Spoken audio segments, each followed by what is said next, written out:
Boa noite, eu sou a Ana Luísa e o nosso trabalho é sobre a avaliação empoderadora transformativa e a pedagogia freiriana. Eu vou começar falando um pouquinho sobre o David Federman. Bom, ele tem título de doutorado na Universidade de Stanford e é presidente e diretor executivo da Federman Associates, que é uma empresa internacional de consultoria em avaliação onde eles fornecem ferramentas de avaliação, feedbacks positivos, ajudam os clientes a aprender a descrever, monitorar, avaliar e a melhorar a própria performance. Ele também leciona na Universidade Particular de Charleston e na Universidade de San José, nos Estados Unidos. Foi durante o mandato dele como presidente da Associação Americana de Avaliação que ele introduziu essa abordagem de avaliação para o empoderamento. Bom, o que é uma avaliação empoderadora transformativa? É um método avaliativo que foi inspirado na pedagogia de Paulo Freire, com o intuito de ajudar a transformar as pessoas e grupos em seres pensantes e com opiniões próprias, para então formar e encorajar comunidades que saibam dialogar, construir a consciência crítica e desenvolver ações coletivas para uma futura sociedade inclusiva e justa. Boa noite, eu vou estar dando seguimento ao trabalho. Pontos em comum entre a avaliação empoderadora e a pedagogia freiriana. Educação transformadora. A avaliação empoderadora e a pedagogia freiriana têm alguns pontos em comum, por exemplo, a educação transformadora. Ela tem um contexto que leva as pessoas a conquistar mais poder para a sua realidade. Segundo Freire, o conhecimento só faz sentido se ele poder transformar o sujeito e o sujeito ajudar a transformar o mundo. Um exemplo, eu aprendi que não devo jogar uma latinha pela janela do carro, mas eu jogo, porque não fez sentido, eu não transformei o sujeito. Para essa pedagogia freiriana e a avaliação empoderadora, tem que ajudar a criança a se tornar um sujeito ativo, transformador e que a educação tenha sentido. Combate à cultura do silêncio. Tanto a pedagogia freiriana como a avaliação empoderadora combate a cultura do silêncio, que seria um sistema generalizado de crianças que acaba enfraquecendo e desvalorizando o grupo de pessoas, então ambas combatem a cultura do silêncio. Conceitos de comunidade e colaboração. A criança tem que ser estimulada a esses conceitos da comunidade e da colaboração, bem como justiça social e a sustentabilidade. Já os princípios e práticas, eles se alinham, eles andam sempre juntos. Agora, uma crença em comum que a pedagogia freiriana e a avaliação empoderadora têm. Qualquer pessoa, ainda que submersa na cultura do silêncio, pode olhar criticamente seu mundo por meio de um processo de diálogo com os outros e gradualmente a perceber sua realidade pessoal e social, pensar e agir sobre ela. Agora eu vou falar um pouco sobre nicho de avaliação empoderadora. A avaliação empoderadora é uma abordagem voltada para a avaliação. Ela vai ser trabalhada da seguinte forma: o avaliador colaborativo será responsável pela avaliação. Já os avaliadores participativos dividem as responsabilidades pela avaliação. E os avaliadores de empoderamento enxergam os membros da equipe do programa avaliado e os membros da comunidade como se estivessem no controle da avaliação. O que é a avaliação empoderadora? A avaliação empoderadora é o uso dos conceitos técnicos e resultados da avaliação para promover o aperfeiçoamento e a autodeterminação. A avaliação empoderadora é uma ferramenta para ajudar os envolvidos no processo a alcançar seus próprios objetivos. 2 enfoques. A avaliação empoderada, na prática, é normalmente aplicada segundo 2 tipos de enfoque. O primeiro é o modo prático e o segundo, transformativo. A avaliação empoderada é a avaliação semelhante à avaliação formativa. Ela é planejada para que haja aumento no desenvolvimento e na produção do programa, embora isso seja tudo cuidado pela equipe do programa. Participantes e membros da comunidade têm como foco maior solucionar problemas práticos, como melhorias do programa e seus resultados. A avaliação empoderada transformativa destaca o poder psicológico, social, político da libertação. O foco maior da avaliação transformativa é a libertação das pessoas em papéis estruturais e organizacionais, ou um modo de pensar, ou um modo de fazer as suas coisas, sendo um objetivo claro e explícito. A pedagogia freiriane tem uma sintonia maior com a avaliação transformativa e empoderada, à medida que vamos ajudando as pessoas a empenhar para enfrentar a cultura do silêncio e despertar a consciência do seu papel no mundo. Teoria da avaliação. Teoria que orienta a avaliação. Uma revisão das teorias que orienta a prática da avaliação empoderada, como empoderamento, autodeterminação, avaliando a construção de nossas capacidades. Teoria do empoderamento. Tem como ganhar ou obter recursos para compreender nosso próprio contexto pessoal. Essa teoria é focada no positivo ao invés do negativo. Por exemplo, a linguagem do empoderamento é focada no bem-estar e não na doença, na competência e não nas dificuldades, nas forças e não na fraqueza. Além disso, essa teoria do empoderamento enfatiza a capacidade em vez dos fatores de risco. Isso é uma tradição freiriana que demanda que a pessoa assuma seu papel ativo na sua própria transformação e atue para ganhar maior controle da sua vida. A teoria do empoderamento ajuda a proporcionar tanto avaliações empoderada quanto a pedagogia freiriana. Ambas proporcionam à pessoa habilidades conceituais necessárias para compreender seu contexto social de forma crítica e se tornar solucionador de seus problemas e independente.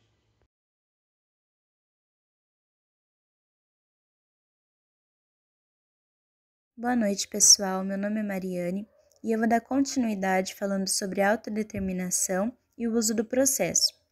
A autodeterminação, ela pode ser entendida como autonomia, onde a pessoa é capaz de mapear o curso de sua vida, decidir e estabelecer seus objetivos, de acordo com aquilo que ela acredita ser o melhor, e assim criar um plano de ação, sempre avaliando quais os melhores meios para se alcançar tal meta.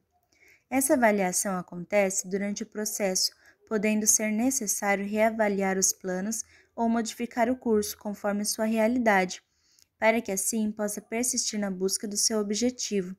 E também quando se alcança a meta, que é quando o indivíduo consegue saber se suas escolhas realmente o levaram onde gostaria. Através da autodeterminação, a pessoa vai fazendo opções e assim constituindo sua identidade, se responsabilizando por sua própria vida. Agora vou falar um pouco sobre o uso do processo. A avaliação empoderadora. Quanto mais as pessoas se envolvem na condução de suas próprias avaliações, mais é provável que acreditem nelas, porque os resultados lhe pertencem. É interessante que na avaliação empoderadora, o indivíduo tem autonomia para tomar as decisões que forem melhor para ele, e assim avaliar se suas escolhas estão surtindo bons resultados ou não. Essa avaliação não tem um modelo, método ou teoria específica. Ela é um processo onde o usuário seleciona o conteúdo mais adequado para a sua situação e realidade. A avaliação empoderadora segue o modelo da pedagogia libertadora freiriana. Ambas reconhecem a importância das pessoas permanecerem no controle de suas próprias vidas, sem a necessidade de seguir orientações dadas por outras pessoas. A visão de um indivíduo não pode ser a mesma do outro, cada um com suas ideias, métodos e, o mais importante, sua realidade. Quando as pessoas conduzem e avaliam suas vidas, quer dizer que estão crendo em si mesmas, começando então uma luta organizada pela liberdade. Nenhuma pedagogia é libertadora se continua a tratar as pessoas como desafortunadas, fazendo com que as pessoas se sintam oprimidas pelos que se dizem saber mais. Freire considera os oprimidos todas as pessoas que são impedidas de realizar plenamente a sua humanidade, de ser e poder fazer mais do que o limite dado a ela por um opressor. A educação deve ser uma busca constante em favor das classes oprimidas, luta pela liberdade e igualdade. Para isso, é fundamental entender que o aluno é agente principal do processo pedagógico, mas não desconsiderando o educador, que também deve aprender a ser sempre aluno, pois ambos ensinam e aprendem nos espaços de construção do conhecimento. Oi, gente, boa noite. Meu nome é Ana Ruth, irei falar sobre construção de capacidades. A avaliação para a construção de capacidades tem como foco aumentar a motivação, o conhecimento e as habilidades individuais. Ela é uma avaliação empoderadora que, junto com a prática freiriana, desenvolve capacidades. Agora irei falar sobre a avaliação da aprendizagem na visão freiriana. Para Freire, é importante que o professor veja a avaliação como instrumento pedagógico didático para planejar as aulas e, assim, ajudar o aluno com dificuldade, encontrando possibilidades para uma aprendizagem que seja realmente significativa, devendo possibilitar a consciência crítica por meio de um diálogo livre entre professor e aluno. A avaliação é um processo dinâmico e também coletivo. E o erro, ele tem grande importância no processo de aprendizagem, pois ele pode ser visto como um degrau no processo de construção do conhecimento, uma vez que o sujeito, estimulando o olhar para o erro, busca a causa dele e aprende com o que descobre.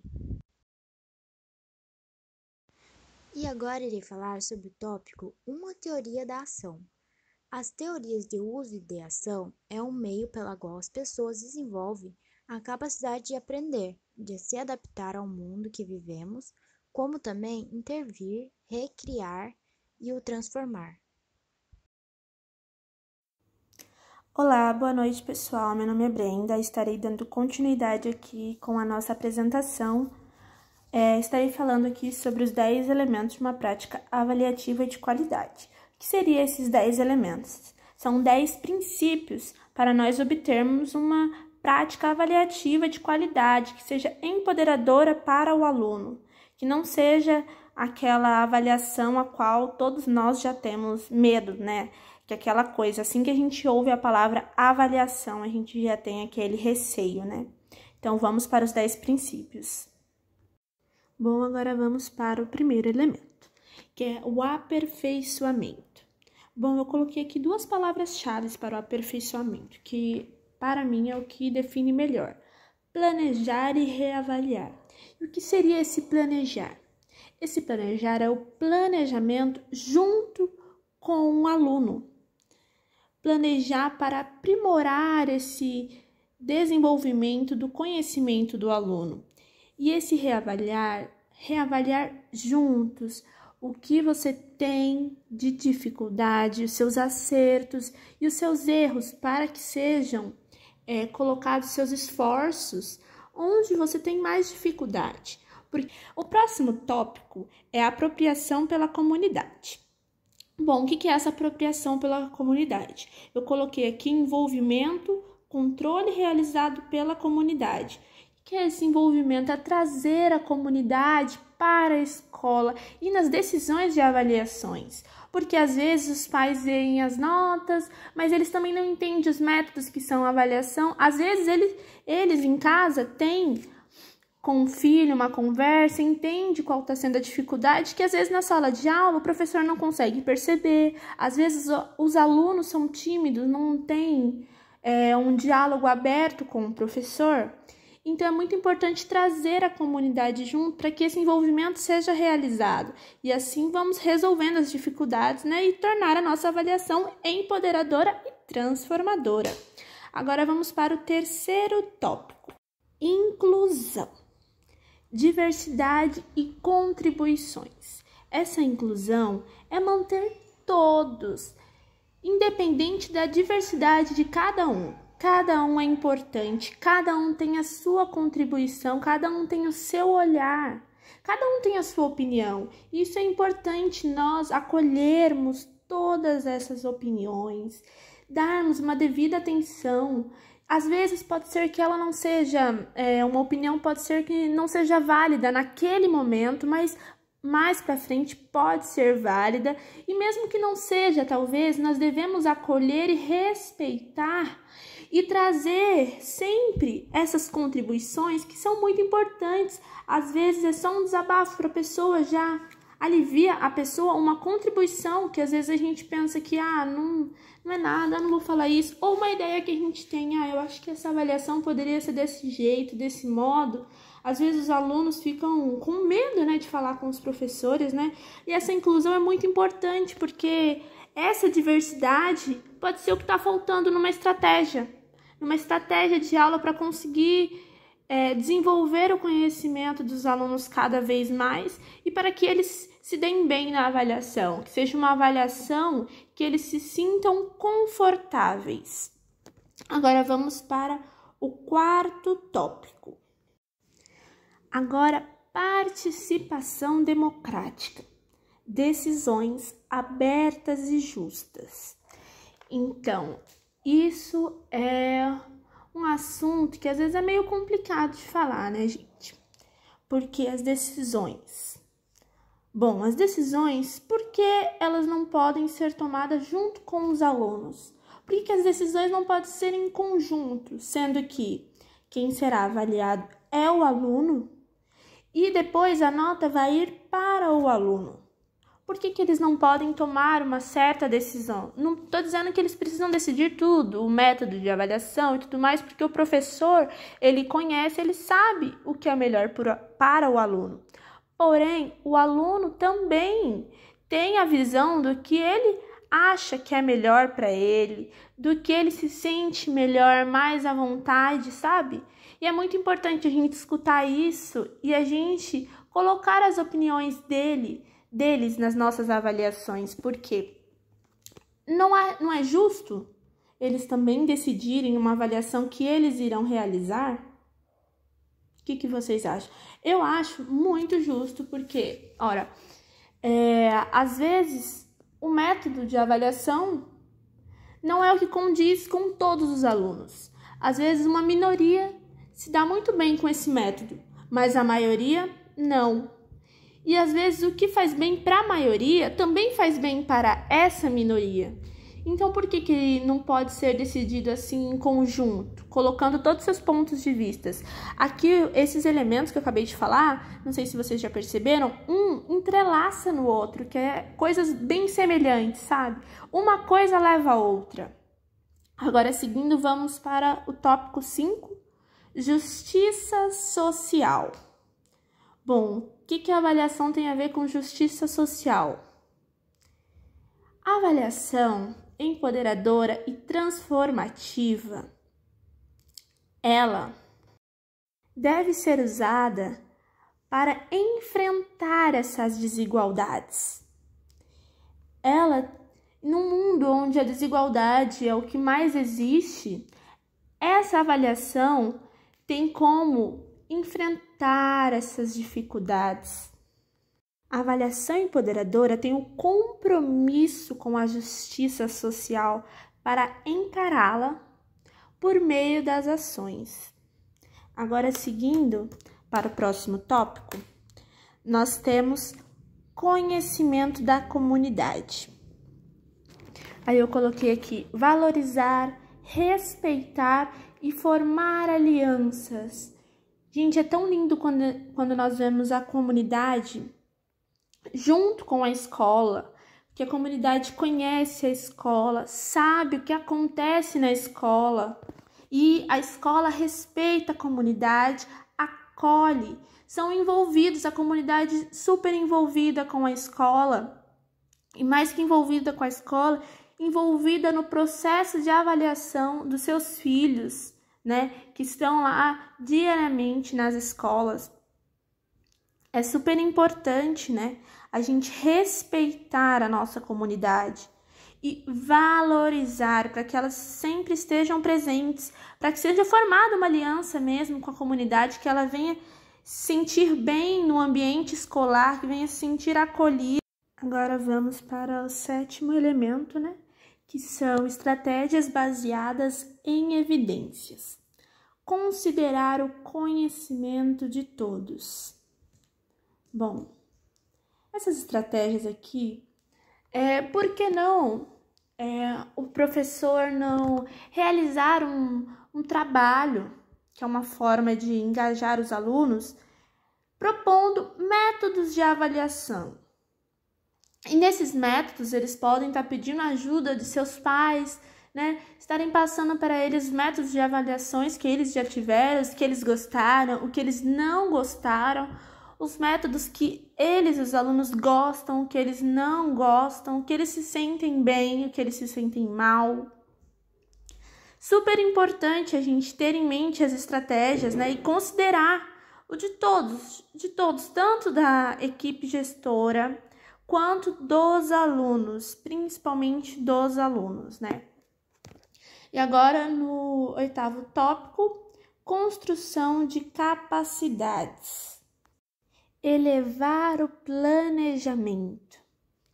Bom, lá no início dos slides, no tópico 1, aperfeiçoamento, de planejar, reavaliar, depois passando por todos os outros tópicos, a gente chega aqui nessa construção de capacidade. É onde o nosso planejamento já está ali, bem desenvolvido, já está todo elaborado. A gente já aprendeu com os alunos, com a comunidade, escutou os alunos, teve a inclusão.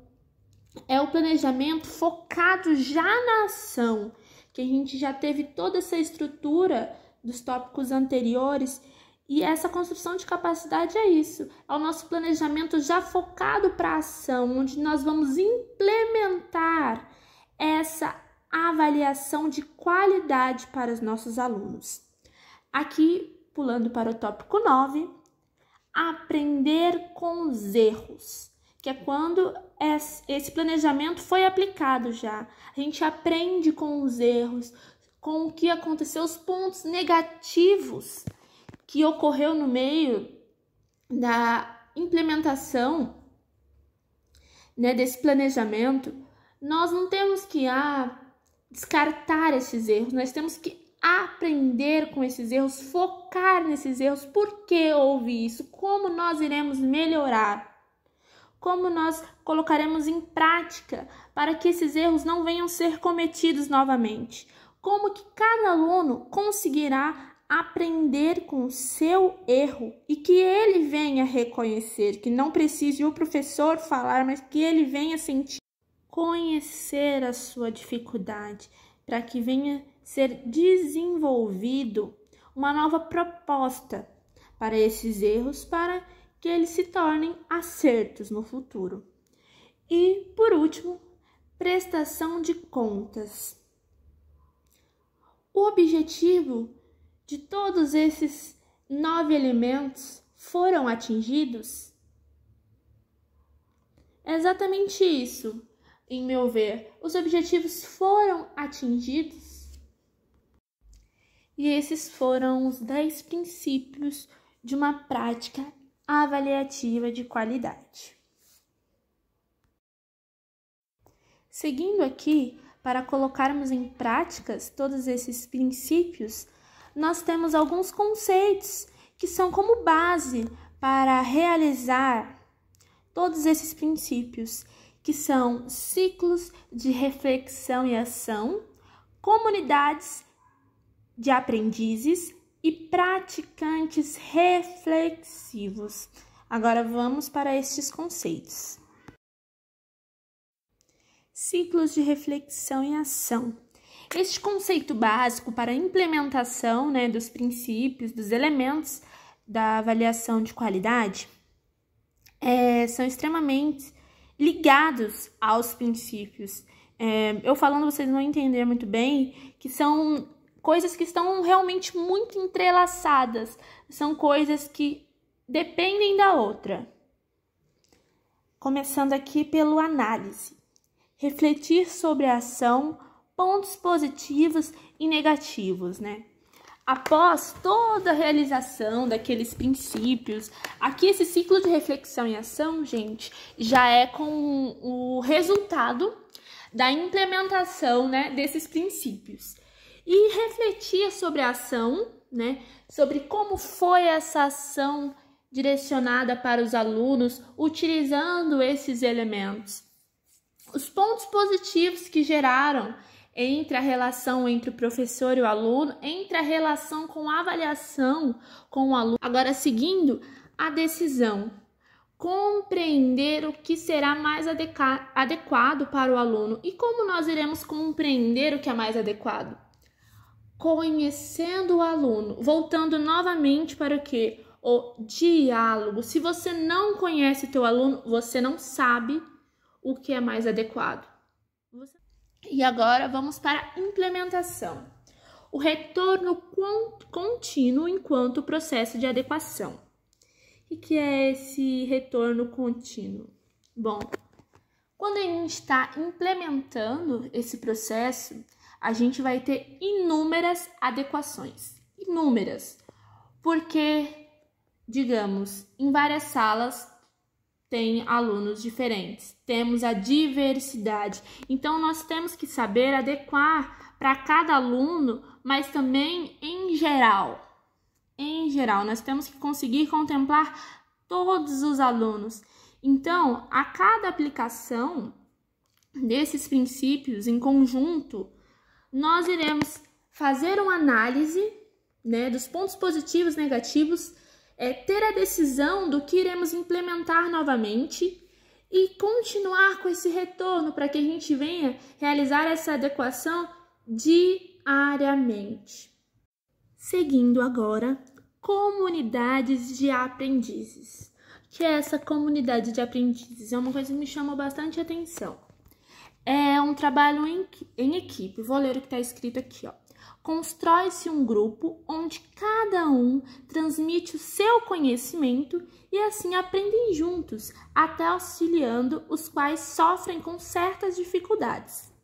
Bom, o que seria este grupo, né, de transmissão de conhecimento? Esse grupo é super importante, né, porque na sala de aula sempre tem, falando aqui agora, sempre tem aquelas panelinhas, né? E sempre tem aqueles alunos que são excluídos, que ficam à margem. E é importante a gente incentivar essa comunidade de aprendizes, até formar essa comunidade, para que os alunos possam entre si ter harmonia, terem amizade, que é super importante, tanto para o seu desenvolvimento, porque também isso afeta muito. Imagina aquela criança que não fala com ninguém, é uma criança excluída dentro da sala de aula. Se a criança já é excluída, ela já vai ter um pouco de receio de conversar com os colegas e de falar com o professor, de ter um diálogo com o professor, porque ela ali está isolada no seu canto, muitas vezes com medo da repreensão, de ela falar e alguém julgar. Então, é importante a gente incentivar essa comunidade de aprendizes para que eles venham formar laços. E juntos, um vai ensinando para o outro o que às vezes um não entendeu direito, vai passando, e cada um com o seu olhar diferente também. Cada um vai passando a sua visão, sabe? Tendo o comprometimento em equipe para que todos venham a aprender. E cada um colocar a sua opinião e cada um colocar a sua dúvida. Porque imagina, num grupo, cada um falando a sua dúvida, eles têm mais força em conseguir ter ali aquele diálogo com o professor que muitos têm vergonha. Agora vamos seguir para o tópico de praticantes reflexivos, que é uma contribuição da pedagogia freiriana, né, como todo o nosso trabalho, né, como todo o nosso tema, que é a avaliação empoderadora transformativa, que é totalmente influenciada por essa pedagogia freiriana.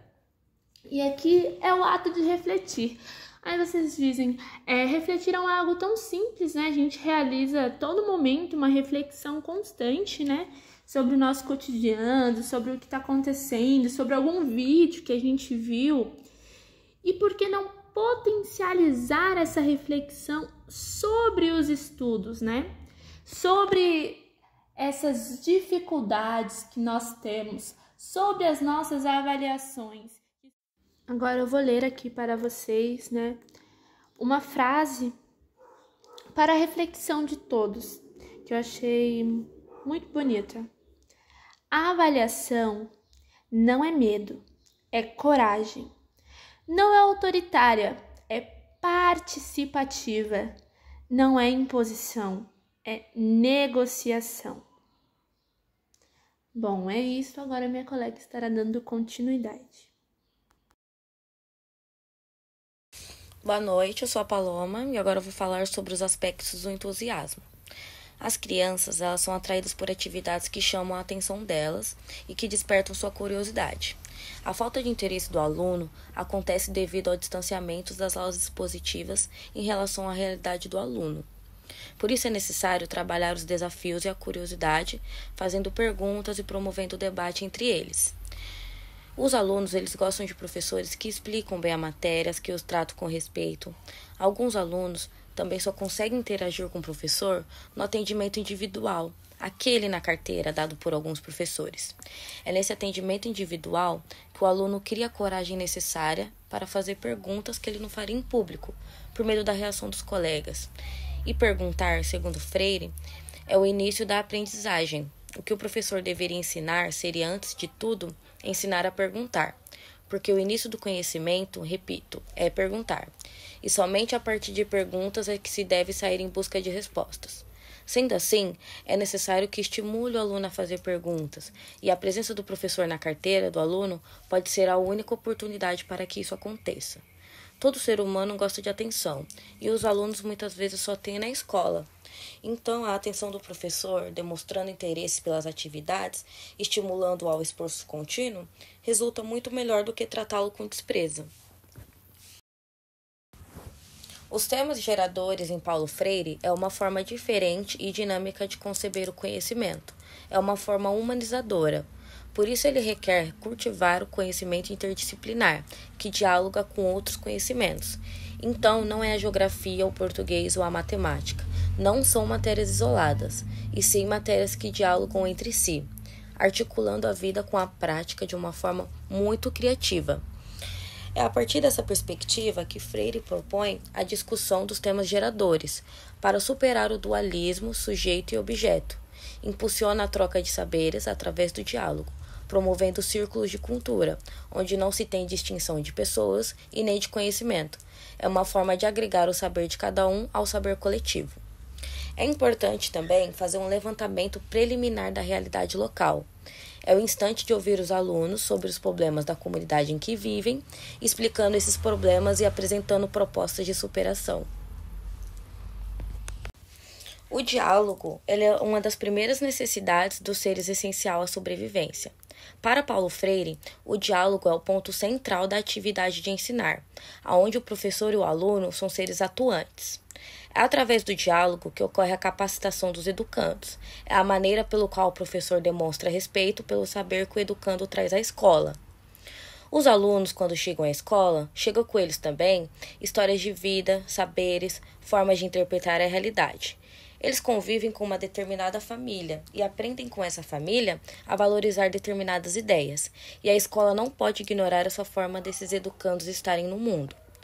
Paulo Freire fala que a educação como prática da liberdade é uma educação dialógica. E diálogo não significa determinar que uma vez por semana você irá abrir um horário para um aluno falar sobre determinado assunto. O diálogo nessa perspectiva começa quando o educador se questiona sobre o que ele vai dialogar em sala de aula. O diálogo começa quando o educador pensa no conteúdo programático, com os quais conteúdos ele irá trabalhar, e esses conteúdos partem desse estudo, desse contexto onde os educandos estão inseridos. Planejamento do futuro. Muitas avaliações determinam na fase de fazer o balanço e tomar pé da situação, criando o inventário e a classificação de atividades do curso. No entanto, esse balanço é só uma base de referência. Depois de discutir e classificar as atividades programáticas, é importante que faça algo com as descobertas. Isso envolve produzir objetivos, estratégias e evidências confiáveis para que possa determinar se as estratégias tomadas estão sendo boas e trazendo resultados. O planejamento do futuro só pode ser feito depois que esse balanço virar inventário e estiver pronto.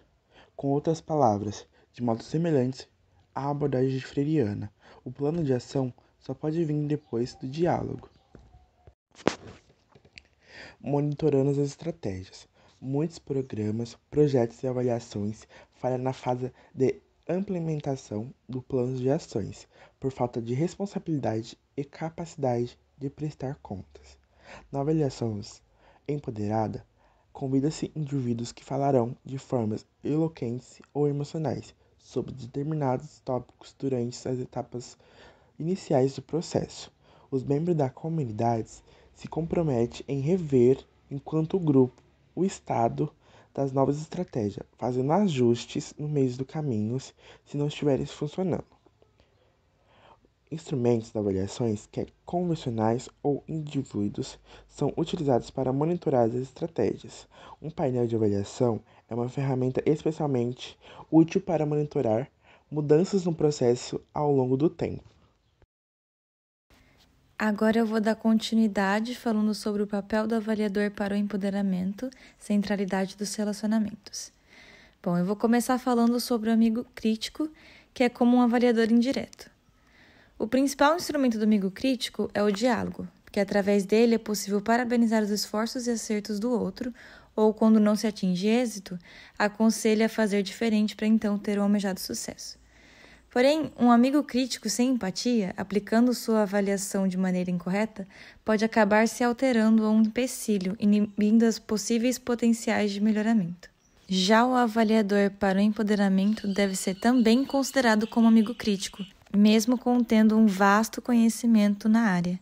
Assim, ele pode continuar com a estrutura de uma avaliação sistemática e rigorosa e, ao mesmo tempo, manter a maneira de aconselhar ao invés de controlar, recomendar atividades específicas que irão ajudar ao invés de exigir que as façam.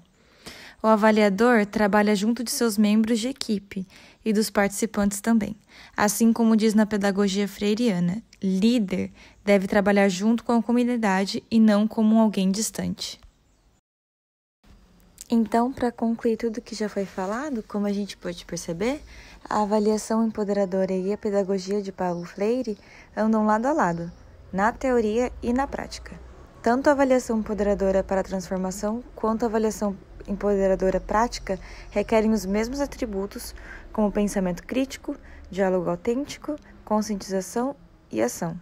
Sendo assim, a avaliação empoderadora e a pedagogia freiriana são emancipatórias, com o intuito de ajudar as pessoas a se libertarem de limitações impostas, portanto, juntas elas têm o poder de melhorar as práticas de avaliação.